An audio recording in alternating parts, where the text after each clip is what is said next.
Hi, it's Valerie from A Stitch in Life. I'm sitting here today because I am actually going through my patterns and I wanted to show you how I organize them and a little bit about reading vintage patterns. So let's go.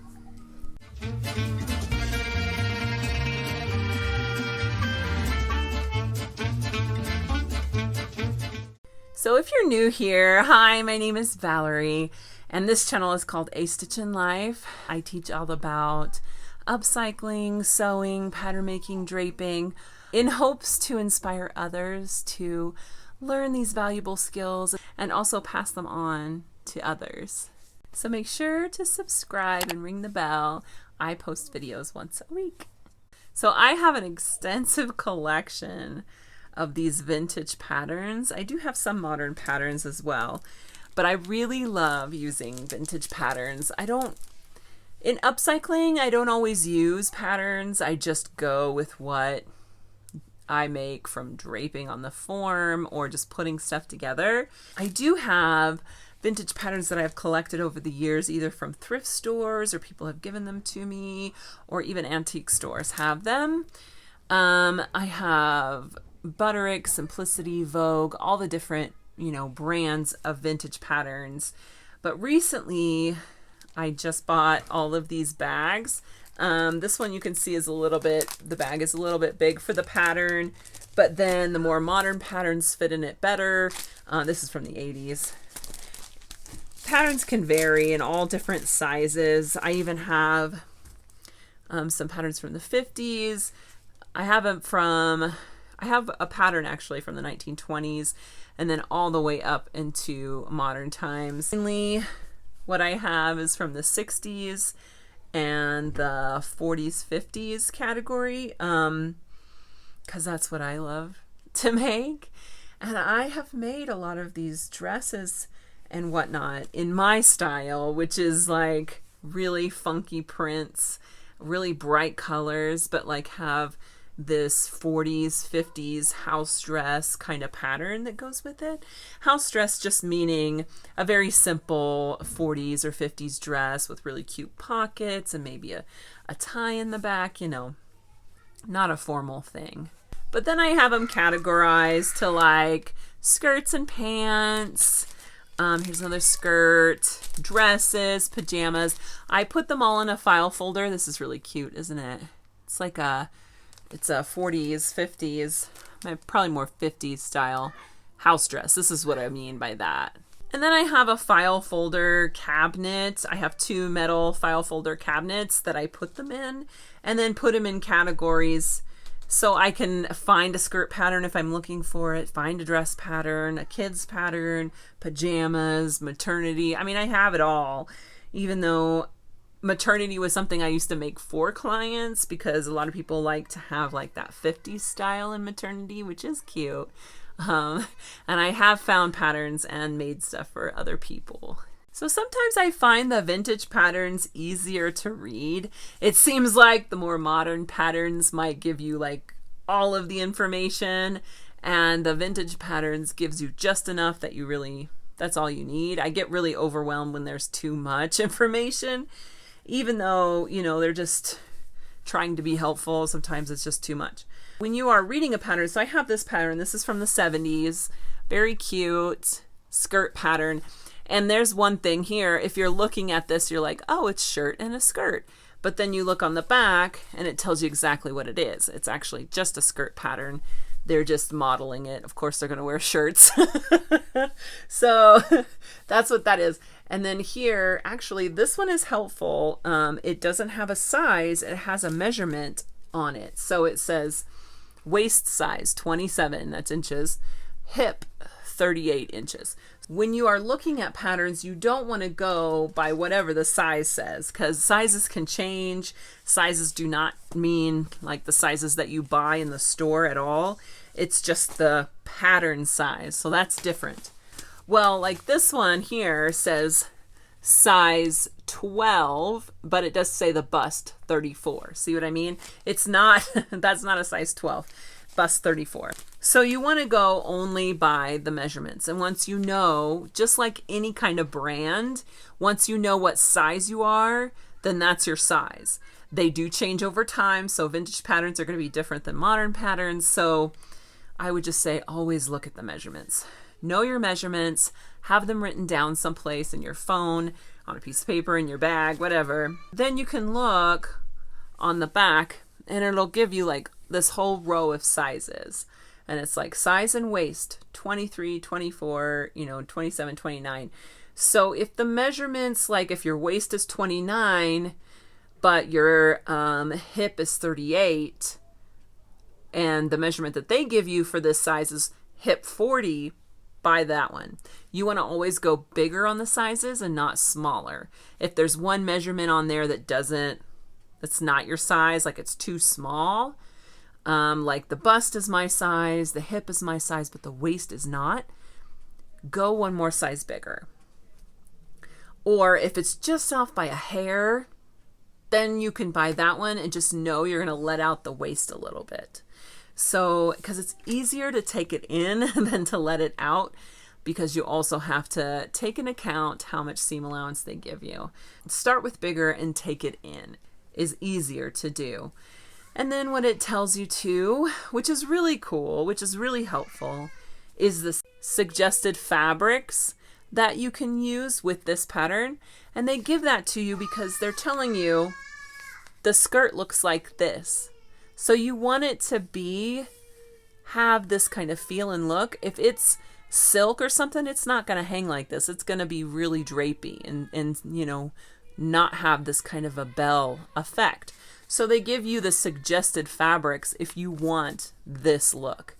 And I do suggest following that, although there are a lot more fabrics today than some of these vintage patterns suggest. But if you know, like, it's the same weight as some of the ones that they suggest, then go for that.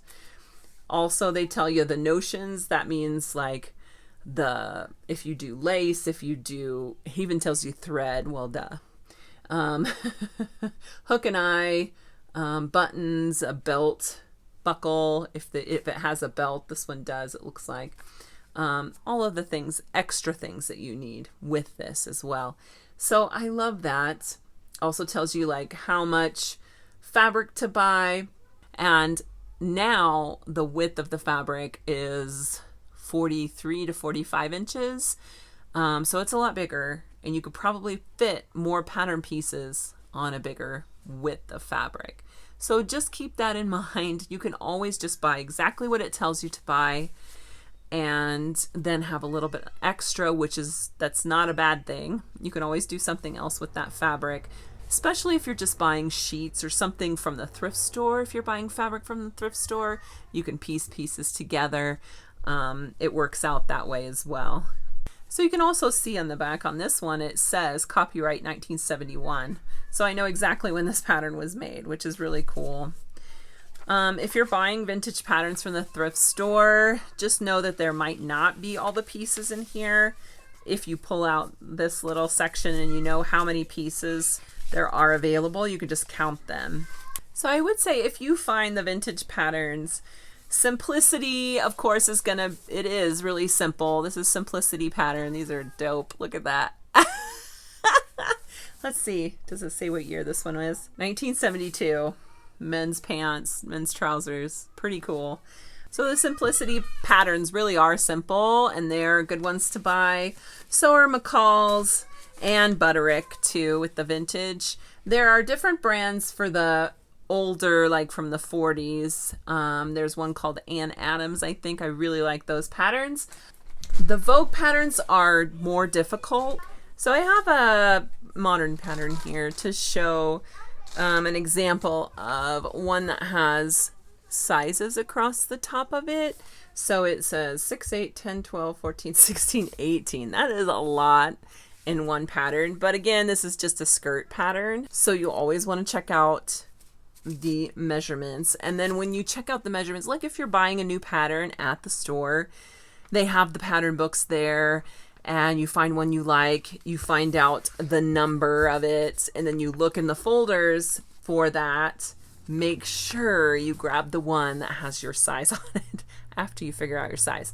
So I used to do that in the beginning. I used to grab the wrong size and I'm like, oh no, you know, it happens quite often. In vintage patterns, you're not necessarily going to find multiple sizes.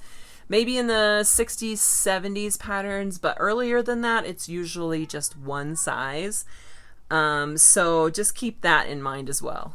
So here's a vintage pattern that I just showed you that has just one size in it, and it says 22 and a half.